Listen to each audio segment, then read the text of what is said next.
ये मेरी पुकार नहीं, ललकार है।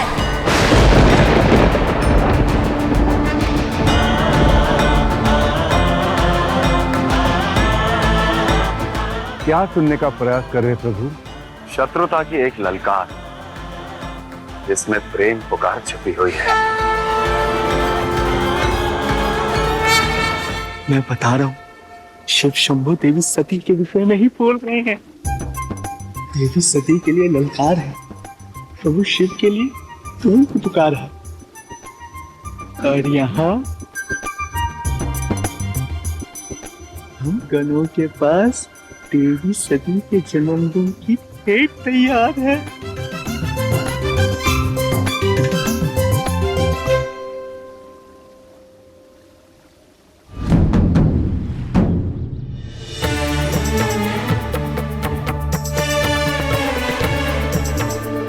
हे प्रजापति, जिसके जन्म दिवस के उपलक्ष्य में आपने हम सबको यहां निमंत्रित किया है, वो स्वयं कहां है? राजकुमारी सती पधार रही हैं। नारायण नारायण बड़े भैया, अंततः वो आ पहुंची बड़े भैया। शक्ति शक्ति नहीं, दाक्षायणी सती। ना भैया ना, हर जन्मदिन पर आज तक जो आपसे भेंट लिया करती थी वो सती है, पर आज तो शक्ति ही आई है आपके लिए वो भेंट लेकर जो वर्षों से वो आपको देने का प्रयास कर रही है। शक्ति।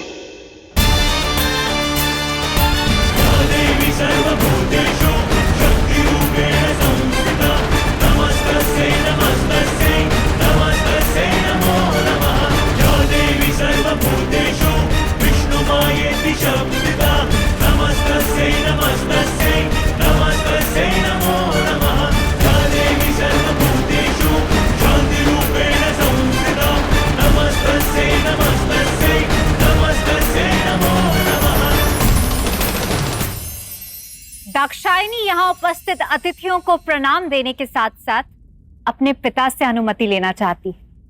पिताश्री, आपको वो भेंट प्रस्तुत करने के लिए जो मैं आपको कब से देना चाहती थी। आपकी पुत्री ने अपनी शपथ पूरी कर दिखाई। ये देखिए। मैं दाक्षायणी सती अपने पिता को वचन देती हूँ कि एक दिन यही त्रिशूल उठाकर उनको भेंट करूंगी।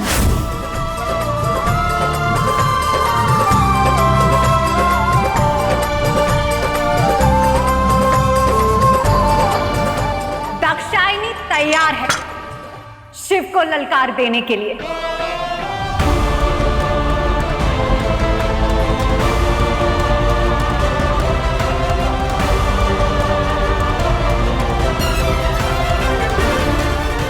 एक ना एक दिन शिव को मेरी ललकार का उत्तर देना ही होगा।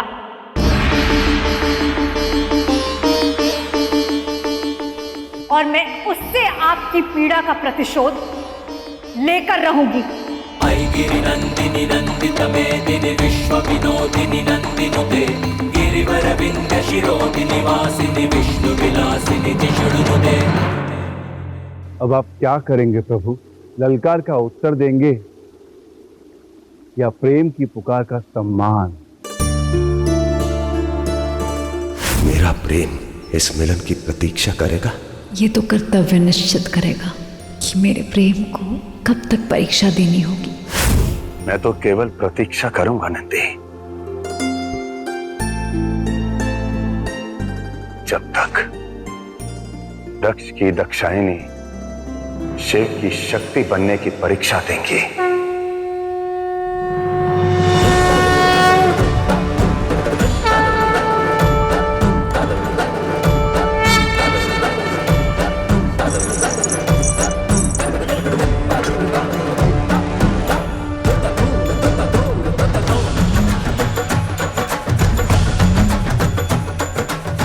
गिरि नंदिनी नंदित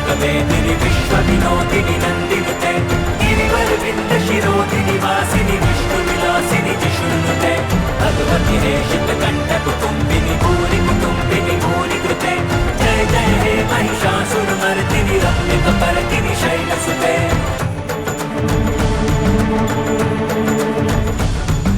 सुरवरमर्षिणि दुर्धर दर्शिणि दुर्मुखमर्षिणि हर्षरते त्रिभुवन पोषिणि शंकर तोषिणि किल्बिष मोषिणि घोषरते।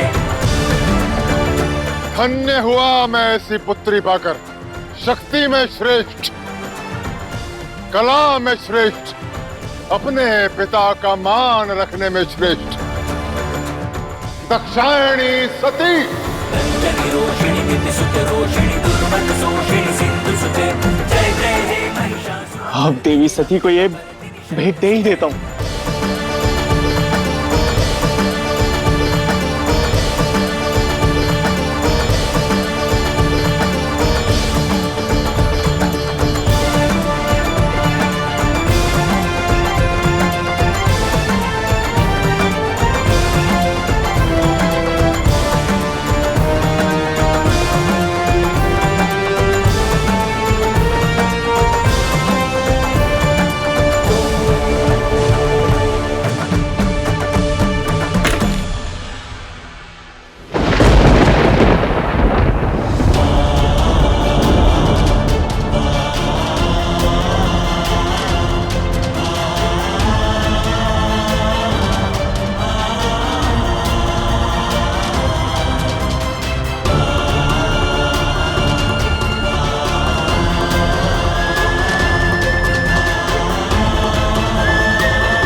मेरी सभा में ये प्रतिबंधित पत्थर लाने का दुस्साहस किसने किया?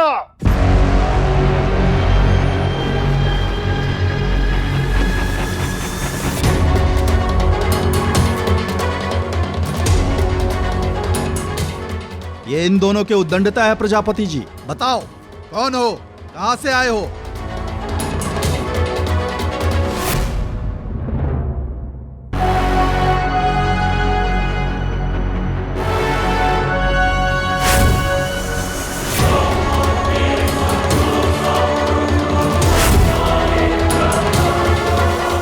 पूछने की आवश्यकता ही नहीं है संरक्षक।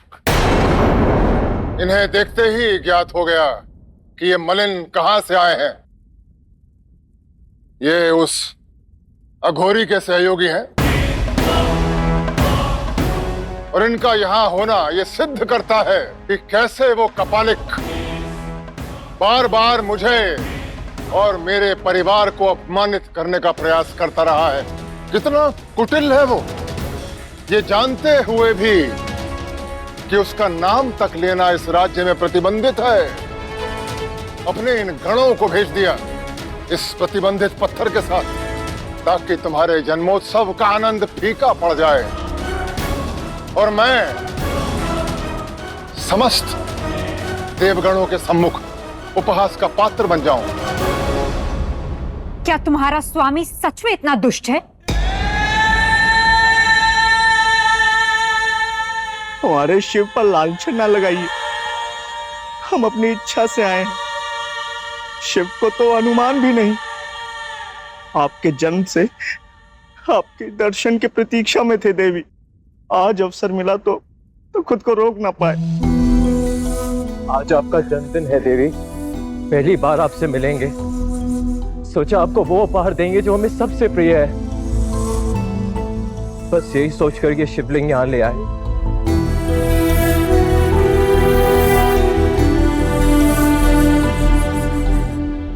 यदि इससे आपके मन को ठेस पहुंची है तो हम क्षमा चाहते हैं।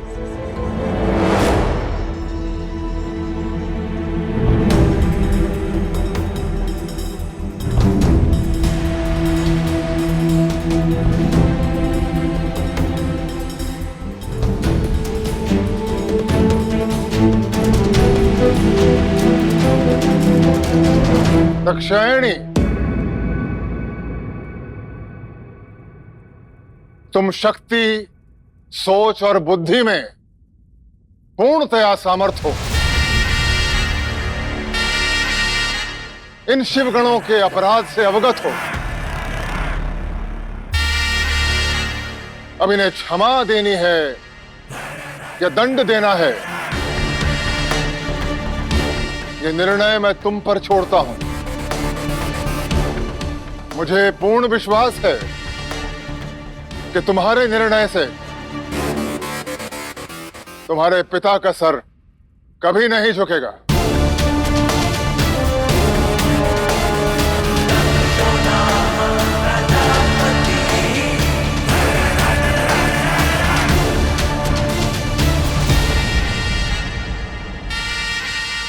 मेरे पिता का अपमान करने वाला मेरे लिए सबसे बड़ा अपराधी है।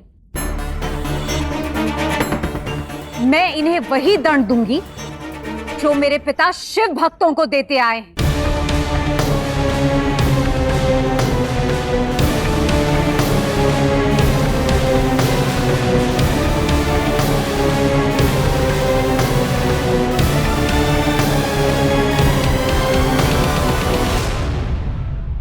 दक्षायणी का न्याय भी दक्ष है। सैनिकों, इन शिवगणों को ले जाओ और कारावास में डाल दो। और हां, इस पत्थर की भेंट को भी नष्ट कर दो।